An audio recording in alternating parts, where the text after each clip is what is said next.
The chapter name is Review of Literature. So the remaining part start from the sources. What is the sources of review of literature? कि मतलब आप source क्या का मतलब है आप कहाँ से लेते हो और किससे लेते हो रिव्यू ऑफ लिटरेचर. तो सोर्स मेनली तो होते हैं बच्चे, ध्यान सुनना, primary source and secondary source. Primary source and secondary source. तो प्राइमरी सोर्स का मतलब क्या है? Description of a project. बच्चे क्या कहना चाह रहा है? ये description of project written by the author who conducted the project. बहुत सिंपल, ये तो ए हो गई साइंटिफिक भाषा. एक बार मैं सिंपल भाषा में समझाऊं. जिसने रिसर्च की है, जिसने रिसर्च की है, आपने उसी से डाटा लिया है या उसकी ही किसी चीज से डायरेक्ट डाटा लिया है, that is known as primary source. यानी ऑथर. ऑथर यानी जिसने रिसर्च की है. रिसर्चर कह लो, ऑथर कह लो, दैट जिसने रिसर्च की है, आप डायरेक्ट उसी से इंफॉर्मेशन ले रहे हो, that is the primary source of data.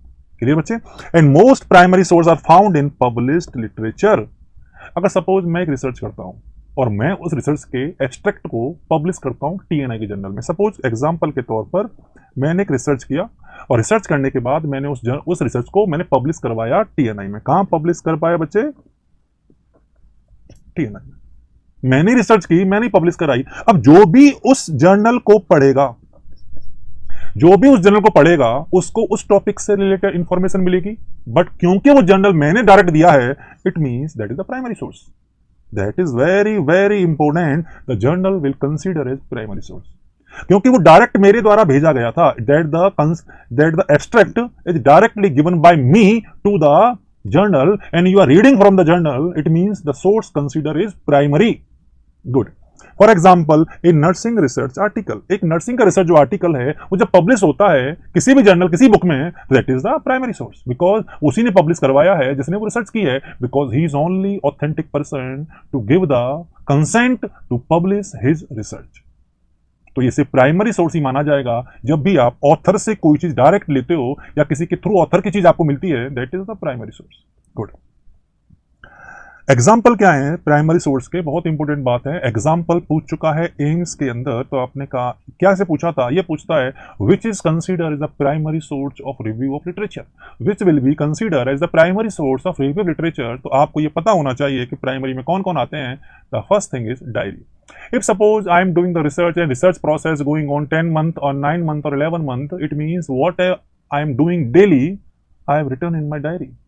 जो भी मैं रोज कर रहा हूं, मुझे डायरी लिखना होता है. मैं डायरी में डे लिखता हूं, आज मैंने सैंपल से बात की, आज मैंने डाटा लिया, आज मैंने सैंपल को वहां भेजा. It means you are writing each and everything in your diary.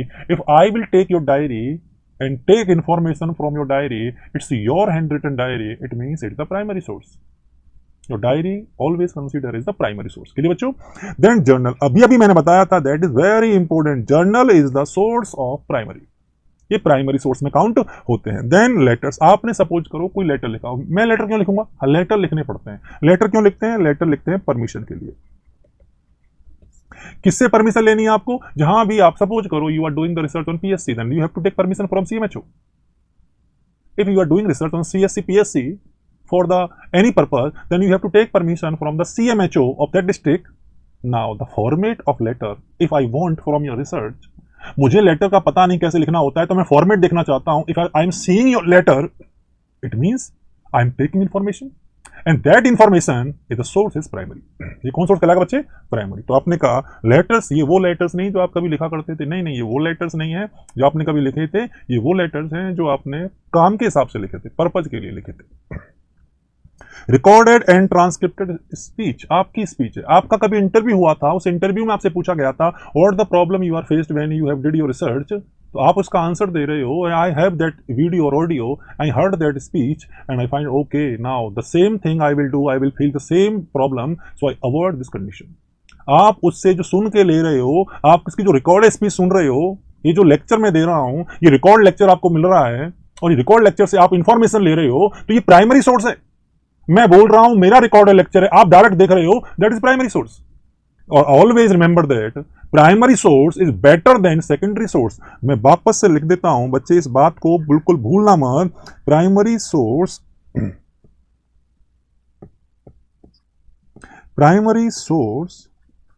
Is better than secondary source. जो प्राइमरी सोर्स है वो सेकेंडरी सोर्स से बेटर होता है, मोर ऑथेंटिक होता है, मोर जेन्युइन होता है। कौन सा वाला? Primary source. इंटरव्यू, वही मैं बात कर रहा था, इंटरव्यू फ्रॉम द पार्टिसिपेंट, जो भी आप इंटरव्यू लेते हो, आप इंटरव्यू में आप फेस टू फेस ले रहे हो या मोबाइल से ले रहे हो या कॉल से ले रहे हो, जैसे भी आप इंटरव्यू ले रहे हो, it means you are talking with the same person जिससे आपको इंफॉर्मेशन चाहिए और आप उसी से बात कर रहे हो जिससे इंफॉर्मेशन चाहिए, that is the primary source.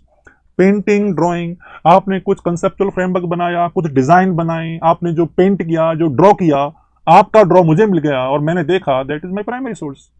आपने कहा हम ड्राइंग करते हैं क्या? ड्राइंग तो नहीं करते पर एटलीस्ट कुछ तो बनाते हैं, जैसे कि रिसर्च डिजाइन बनाते हैं हम लोग।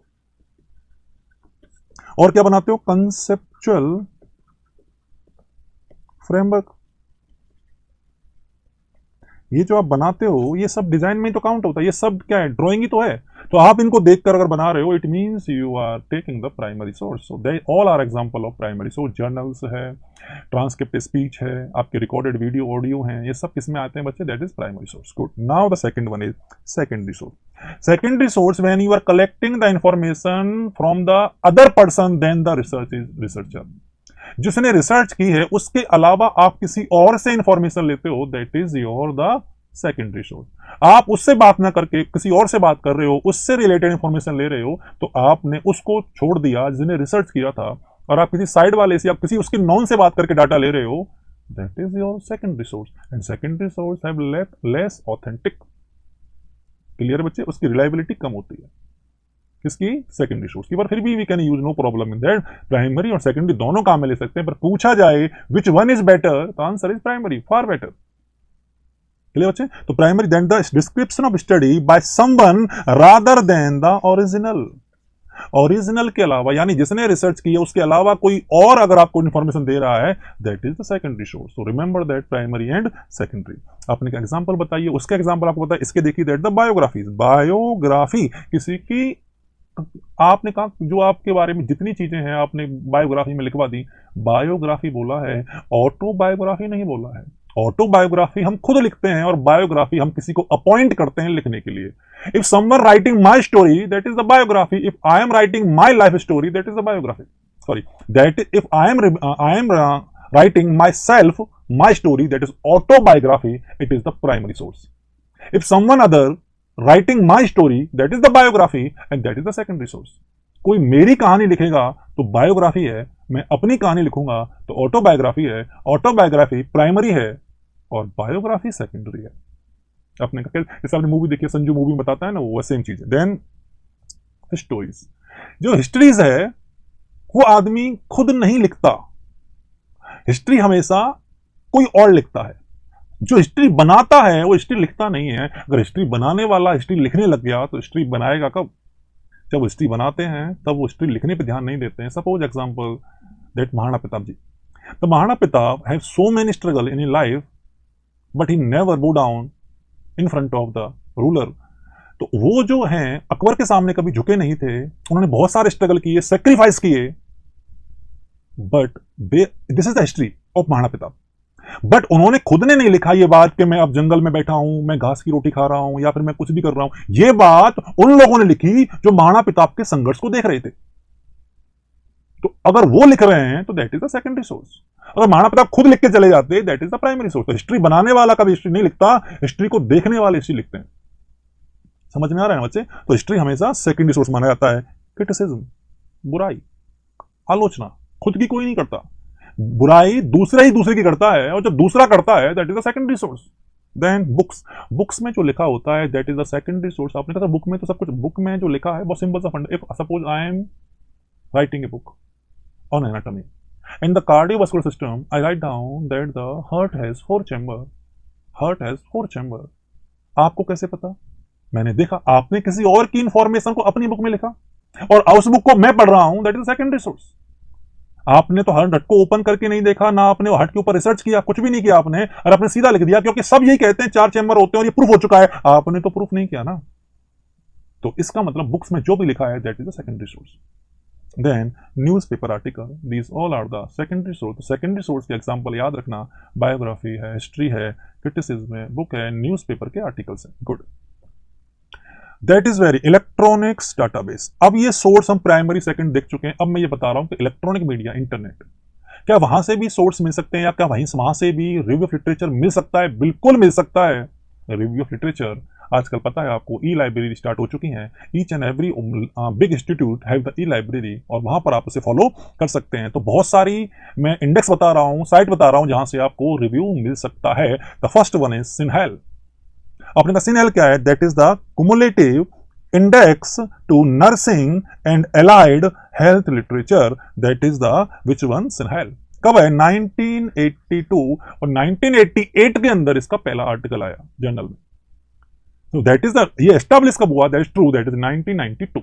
ये सच है कि 1992 में, इसको एक्टिव होने में और वर्किंग में आने में दैट इज द 1988।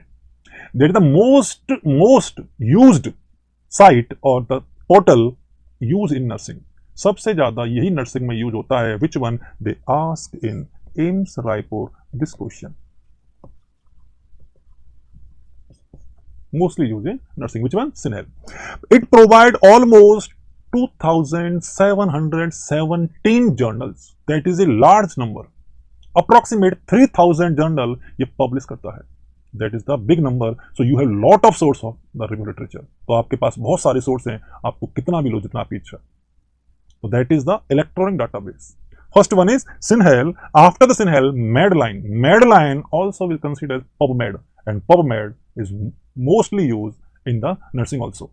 मोस्ट सबसे ज्यादा द मोस्ट कौन सा है? सिनहेल। ये भी काफी यूज होता है। कौन सा? पबमेड यानी Medline begins to with most recent subject search, can also use text word in search. आप इसको सर्च करने का बहुत आसान तरीका है, गूगल करो, पबमेड लिखो, सर्च बॉक्स में आप या तो टॉपिक का नाम लिख दो, जैसे कि रिसर्च रिलेटेड टू थैलेसीमिया, तो आपको वो मिल जाएगा, या आप ऑथर का नाम लिख दो, उसकी रिसर्च आ जाएगी। That is very easy. आपने कहा किस नाम से? ये है वेबसाइट, आप क्लिक करोगे तो इस पे मेडलाइन की सारी इंफॉर्मेशन आ जाएगी। PubMed is service to NLM, National Library of Medicine. That is very important. PubMed जो सर्विस है वो किसकी है? NLM या national library of medicine, include 15 million citizen of biomedical article, lots of number, 15 million articles आते हैं, 15 million articles हैं। इसमें आपको भंडार है रिव्यू ऑफ लिटरेचर का, छांटना आपको है कि आपको क्या चाहिए। You have to select from them which one, Medline और PubMed. The next one is Cochrane database, developed in 1993. That is the website you are used for the Cochrane. Medlar's full name, Medical Literature Analysis and Retrieval System. That is MED. MED word is the different and LR word is different. So MED word for medical and L for literature, A for analysis, R for retrieval, S for system. The Medlars, the word we use in that Medlars, we have so many review literature data I have to collect. इसमें बहुत सारा data है जो मुझे collect करना चाहिए। These all are electronic database. What I'm saying? Electronic database. And that lecture is very useful when you will do your MSc or your PhD, because in this I'm giving the site. मैं site बता रहा हूं कि जहां से आपको easily मिल सकते हैं आर्टिकल, और article use in the which one? Review of literature. Very good. Major publication, जो मेजर पब्लिकेशन है ऑल ओवर द वर्ल्ड, उनकी कौन कौन सी वेबसाइट है जहां से मिल जाता है? एल्जाइवर को अगर आपको सर्च करना है तो www.elzeiver.com you can find out. Blackwell science, www.blackwellpublishing.com। MCB university का प्रेस है तो दैट www.mcb.co.uk, और स्प्रिंगलर www.link.springler.det.whatsapp। तो ये सब चीजें हैं, ये वो साइट हैं जहां से आप क्लिक करके ढेरों रिव्यू ऑफ लिटरेचर ले सकते हैं। याद रखना, दैट इज वेरी इंपॉर्टेंट। ये बच्चे, so that is the electron database. Now the final step we can say steps of review of literature, कि ये पूछ रहा है हाउ टू फॉर्म, कैसे बना सकते हैं रिव्यू ऑफ लिटरेचर को। तो अब हम बताते हैं रिव्यू ऑफ लिटरेचर को बनाने के कौन कौन से स्टेप्स हैं, ये कौन कौन से स्टेप्स काम में आते हैं। तो सबसे पहला स्टेप है understanding the concept of problem statement and identify answer is की सर्च। की सर्च टर्म आपने कहा मैं समझा नहीं, मैं हूं ना समझाने के लिए। द थिंग इज दैट सबसे पहले आप आइडेंटिफाई करो कीवर्ड को, किसके अंदर? प्रॉब्लम्स के अंदर। आपने कहा जैसे स्टेटमेंट बता रहा हूं, study to assess the effect of distraction technique. मैं कुछ वर्ड बोलते जा रहा हूं। A study to assess the effect of, बच्चे समझना, effect of distraction technique in pain related with invasive immunization या वैक्सीनेशन। इसमें मैंने आपको एक स्टेटमेंट का थोड़ा सा फॉर्म बताया है कि ये स्टेटमेंट इसमें हो सकता है, तो आपने कहा ठीक है सर। अब बताओ इसमें कीवर्ड क्या है। पहला कीवर्ड डिस्ट्रक्शन टेक्निक, कीवर्ड, ठीक है बेटा। उसके बाद invasive immunization, then the pain, first one, second one and third one, ये मेरे कीवर्ड हैं। सो इफ आई सर्च, मैं सर्च करूंगा research related distraction technique, okay, so many research related the effect of distraction technique in pain, so many research related to the distraction technique using pain in invasive vaccination, that is the so many। तो आपको सबसे पहले क्या छांटना है, keyword, और उनको search करना है और उनके हिसाब से आपको रिव्यू देखना है। तो पहले आइडेंटिफाई करो, एक कीवर्ड, दो कीवर्ड, तीन कीवर्ड, जितने कीवर्ड उसके अंदर है। किसके अंदर, मैं ये बता रहा हूं किसके अंदर बच्चे, answer problem statement, problem statement. I hope आपको समझ में आ रहा होगा। आपने कहा ठीक है सर, अंडरस्टैंडिंग कंसेप्ट मैंने पता लगा लिया और प्रॉब्लम स्टेटमेंट में जो भी रिसर्च वर्ड है वो मैंने छांट लिया। Good. Identify relevant sources, means आपको कहां से मिलेगा, वेयर, क्या, रिव्यू ऑफ लिटरेचर। वो वेयर क्या है, that is the source. Source यानी क्या हो सकता है, library, okay, journal, okay, electronic database और बुक्स, बहुत सारे हैं और भी एग्जांपल है। तो पहले ये बताओ कि आप पहले आपने कीवर्ड देख लिए, अब ये डिसाइड करो कि आपको रिव्यू कहां कहां से लेना है। कुछ रिव्यू आप जर्नल से ले रहे हो, कुछ इलेक्ट्रॉनिक मीडिया से ले रहे हो, कुछ बुक्स में से ले रहे हो, कुछ आप लाइब्रेरी से जाके ले रहे हो। लाइब्रेरी बुक्स ही होती हैं, बिल्कुल लाइब्रेरी में ईच एंड एवरीथिंग, लाइब्रेरी में जर्नल्स भी होते हैं, बुक्स भी होती हैं, लाइब्रेरी में न्यूज़पेपर भी होते हैं, पुरानी रिसर्च भी होती है। So many thing available in library, library is the temple for student. तो आपने कहा ठीक है, तो आपने पहला कीवर्ड पता लगा लिए, आपने ये पता लगा लिया कि मुझे कहां मिलेगा, क्या, review of literature, and the third thing searching of literature. जब कीवर्ड हाथ में है और उस जगह आ चुके हो जहां रिव्यू मिलना है, then why are waiting, don't waste your time, start searching of literature. Literature को सर्च करना स्टार्ट करो, और सर्च करके आपने लिटरेचर को आपने खूब सारा सर्च किया, एंड सर्च करके आपने you collect more than 500 articles related, आपको लगभग 500 आर्टिकल्स मिल गए हैं related to distraction technique, on pain. That is very important. आपको डिस्ट्रक्शन टेक्निक जो पेन में काम आ रही है उसके ऊपर मोर देन 500 आर्टिकल मिल चुके हैं। That is very good. Collect all these 500 article in A notebook और पेन ड्राइव और कंप्यूटर, जहां भी सेव करना है आप सेव कर लीजिए उसको। अभी तक आपने सिर्फ ये रॉ मटेरियल इकट्ठा किया है। ये जो है वो कौन सा मटेरियल बच्चे, रॉ मटेरियल। अभी इससे सामान बनना बाकी है, इससे अभी प्रोडक्ट निकलना बाकी है। तो आपने कहा सर्च कर लिया, हाँ सर मैंने सर्च कर लिया। देन अब वेट किसका है, analysis and synthesis of literature. Analyse करो कि इस 500 में से लगभग 150 is my useful, out of 500 में से 150 यूजफुल है, मैंने बाकी के। ये सब आपको कैसे पता चला कि 150 यूजफुल है, because you have done analysis of each and every review. जितने आपने रिव्यू लिए आपने सबको एनालिसिस किया, और एनालिसिस के बाद आपने पता लगाया कि इस बच्चे को इस रिव्यू में जो प्रॉब्लम देखनी है वो ये है कि 150, सॉरी आउट ऑफ 500 में से 150 ही मुझे सही लग रहे हैं जो डायरेक्ट कनेक्टेड है मेरी प्रॉब्लम के साथ। गुड। देन सिंथेसिस, आप उनको एक फॉर्म में, क्रम में जमा लो। अभी लिखा नहीं है, अभी सिर्फ मैंने एनालाइज किया कि इतना मुझे चाहिए, इतने में से ये फाइनल है, इसमें से बनाऊंगा रिव्यू। और फाइनल है तो फाइनल स्टेप पे आ जाओ, writing the literature of review. आपने कहा उसके बाद अब आप लिखना शुरू करो रिव्यू ऑफ लिटरेचर। तो आपने कहा सर लिखते कैसे हैं, एक बात स्टार बना देता हूं, एग्जाम में भी काम आएगा, सुन लेना, कभी रिसर्च करोगे तो बहुत काम आएगा। आपके स्टेटमेंट के हिसाब से, आपके स्टेटमेंट के हिसाब से आप रिव्यू ऑफ लिटरेचर को पार्ट्स में डिवाइड कर दो। आपने कहा जैसे सर, सपोज जैसे अभी मैंने बताया था स्टडी, ध्यान सुनना, study to assess the effect of distraction technique. आप लिखते हैं ना इसको, study to assess the effect of distraction technique among on pain during the immunization among the toddler. Among the toddler. इस स्टेटमेंट में मैं अब रिव्यू को पार्ट्स में डिवाइड कर रहा हूं। पहला पार्ट है review of literature related with distraction technique. दूसरा review of literature related with pain during invasive procedure. Third review of literature related with effect of distraction on pain. तो ये मैंने अपने रिव्यू को 3 पार्ट में डिवाइड कर लिया, फर्स्ट सेकंड थर्ड। अब कुछ आर्टिकल मैं इसमें डालूंगा, सपोज मैंने 10 डाले, एग्जांपल बता रहा हूं, 10 आर्टिकल मैंने इसमें डाले, ठीक है बच्चों, 10 मैंने यहां डाले आर्टिकल और 10 आर्टिकल्स मैंने यहां डाले, तो कुल मिलाकर मेरे पास 30 आर्टिकल हो गए। और बीएससी नर्सिंग के लिए काफी है, एमएससी के लिए अप्रोक्सीमेट 50 और 60 और पीएचडी के लिए 180 आर्टिकल्स, मोर देन 180।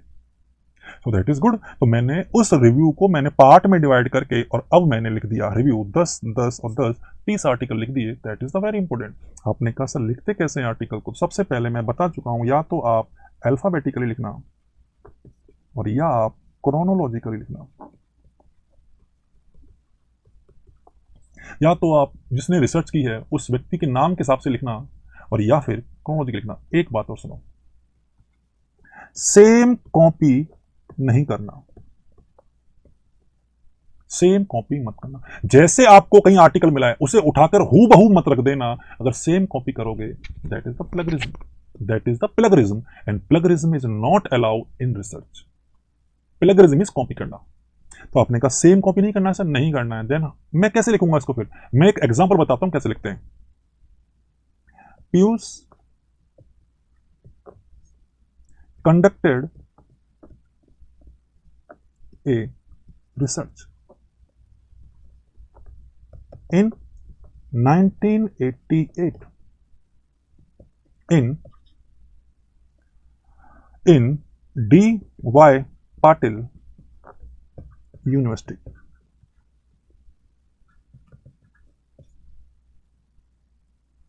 ठीक है, आप उसने जो लिखी है, उसने रिसर्च की है, उसमें आर्टिकल में क्या लिखा रहा है, ए स्टडीज डन, उसने ऐसा लिखा है कि उसका पूरा जो पीयूष ने पब्लिश करवाया था आर्टिकल वो लिखा हुआ है। मुझे वो आर्टिकल मिला जो पीयूष ने पब्लिश करवाया है, तो पीयूष ने तो अपना लिखा है, मुझे पीयूष का लिखना है, तो मुझे बताना पड़ेगा कि आर्टिकल पीयूष का है। उसने एक रिसर्च कंडक्ट की थी डी.वाई. पाटिल में 1988 में, और उससे ये मिला, मुझे ये नहीं मिला, उससे ये मिला, and he find out that destruction technique having a lot of effect on the pain relieving system. तो मैं ऐसे बोलूंगा कि he will find out, not he find out, उसे मिला है, मुझे नहीं मिला। पीयूष ऐसा लिखेगा कि मुझे मिला है। तो आप हूबहू कॉपी मत करना, नहीं तो बात का मतलब बदल जाएगा। इसलिए आप उसे ऐसे लिखना कि आप किसी और के काम को पढ़ के लिख रहे हो अपनी भाषा में। लैंग्वेज चेंज करना, लॉजिक वही है, रिजल्ट वही आना चाहिए जो पीयूष का आया था, पर लैंग्वेज सेम नहीं होनी चाहिए। अगर सेम लैंग्वेज है that is plagiarism. Result same चलेगा क्योंकि आपने उसका रिजल्ट लिखना है, पर language should not be same. That is the how to write the review of literature. Clear बच्चों? देन अब आपने कहा कि sir review literature is very essential, ये लास्ट है। इसमें क्या है कि हर चीज में रिव्यू लिटरेचर काम आता है, चाहे तो आपकी वो रिसर्च हो, वहां भी रिव्यू चाहिए, चाहे आप प्रैक्टिस कर रहे हो, 7 step hand washing is better than 6 step hand washing, ऐसा प्रूफ हो चुका है, तो आप इसे किस में काम में ले रहे हो? प्रैक्टिस में। रिसर्च में काम आ रहा है, प्रैक्टिस में काम आ रहा है। कॉमन जो चीजें हैं बेटा वो आप समझना, जो मेरे पास है कॉमन, वो है रिव्यू ऑफ लिटरेचर। अब ये जो कॉमन है, ये रिव्यू लिटरेचर कॉमन कैसे है बच्चे? तो वो रिसर्च में काम आया, किस में काम आया? रिसर्च में। प्रैक्टिस में काम आ रहा है, थ्योरी में भी काम आ रहा है। We include that data in my books, and books is theory, so we are using in this theory. Then education में the practice and theory use in education, better education if we using the research finding. अगर मैं research finding का use करूंगा lecture में तो education will be better. तो education better होगी, तो एजुकेशन में भी काम आ रहा है कौन? Review literature. जरूरी है review literature in education. So these are research, practice, theory and education. One thing is common, the name is review of literature. One thing is common, the name is review of literature. So this is the end of review of literature. So I hope आपको समझ में आ गया होगा